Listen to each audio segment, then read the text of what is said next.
अस्सलाम वालेकुम दोस्तों, welcome to my channel study with A H और मैं हूं अब्दुल हन्नान।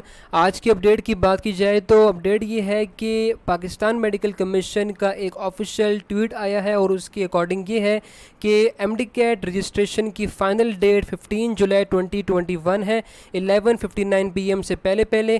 तो ये डेट है उन एस्पिरेंट्स के लिए एमडी कैट के 2021 के जो कि जिन्होंने अभी तक रजिस्टर नहीं करवाई।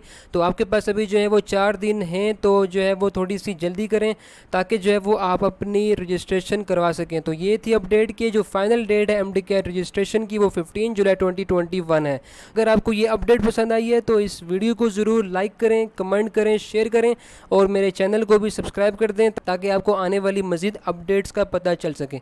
तो मिलते हैं एक और अपडेट के साथ, तब तक के लिए अपना ख्याल रखिए। अल्लाह हाफिज़।